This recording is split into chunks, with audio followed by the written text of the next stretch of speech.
Shalom, Bapak, Ibu, dan saudara-saudara yang terkasih di dalam Tuhan. Kebenaran pada saat ini berjudul perubahan zaman.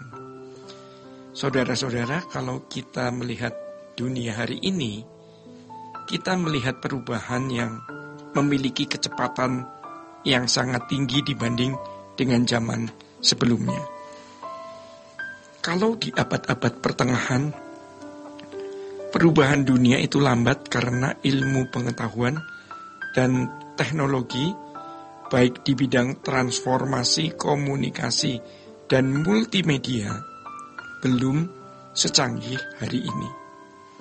Tetapi sedihnya, perubahan yang terjadi dalam kehidupan manusia di sektor atau di bidang moral justru menuju keadaan atau situasi yang negatif. Artinya, manusia menjadi jahat dalam kecepatan yang tinggi. Ini perubahan yang makin tidak terkendali.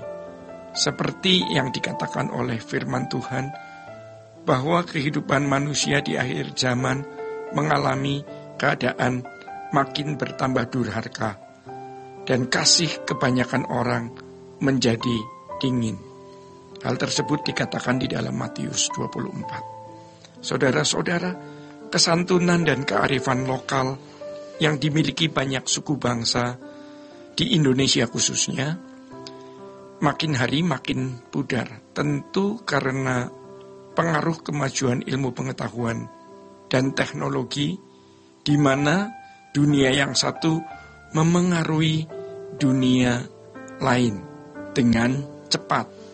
Nilai-nilai agama makin pudar, namun tentu hal ini tidak menjadi atau tidak terjadi kepada semua orang.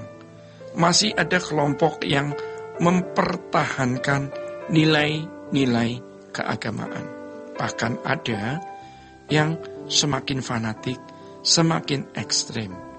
Tetapi pada umumnya dunia dibawa kepada suasana kejahatan manusia yang bertambah-tambah.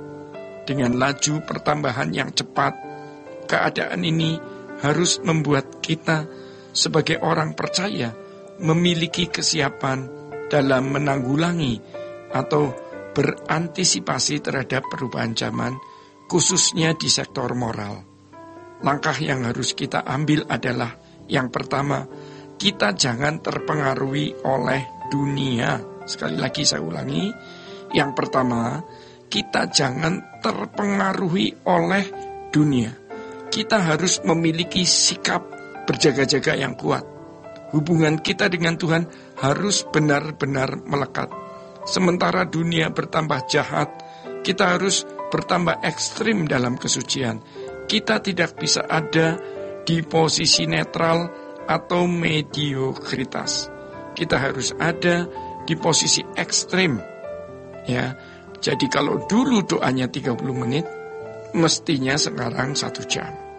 Kalau dulu memiliki hobi bermacam-macam, sekarang hobinya harus mulai ditinggalkan supaya kita bisa fokus mencari Tuhan.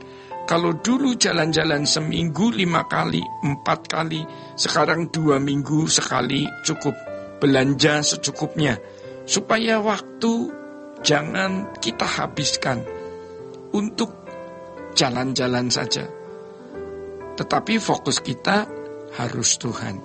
Jadi saudara-saudara, banyak masalah yang bisa mencuri perhatian kita, tetapi kita jangan tenggelam dengan persoalan-persoalan yang kita hadapi dan memberhalakan persoalan tersebut karena mencuri perhatian dan perasaan kita.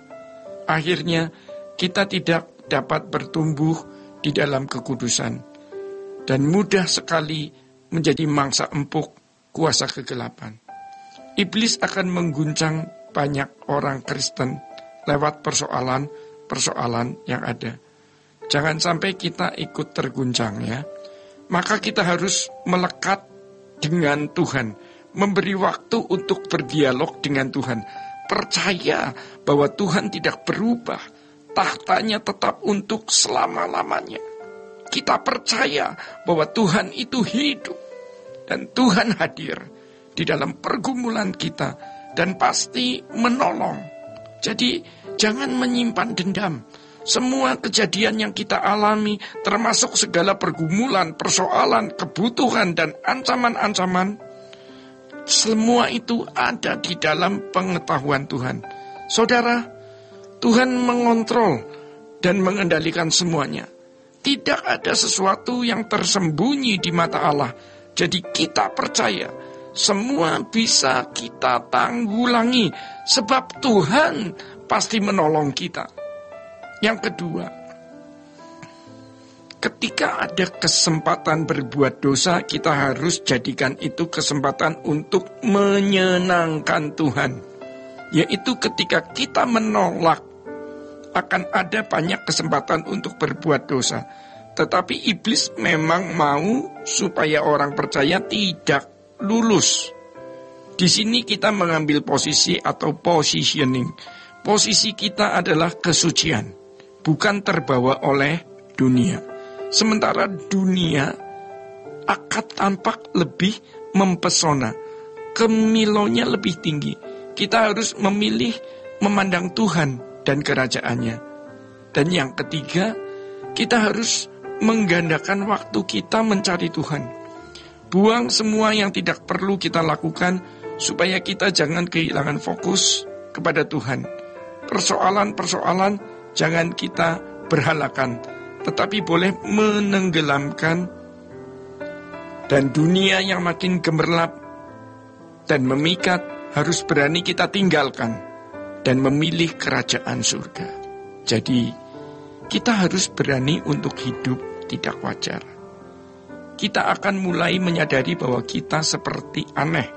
Jangan takut. Itu adalah gejala bahwa kita mengalami perubahan. Keempat, kita harus mengambil bagian dalam pekerjaan Tuhan. Maka kita harus mencari tempat di mana kita dapat melayani Tuhan. Setiap kita pasti memiliki tempat untuk melayani pekerjaan Tuhan.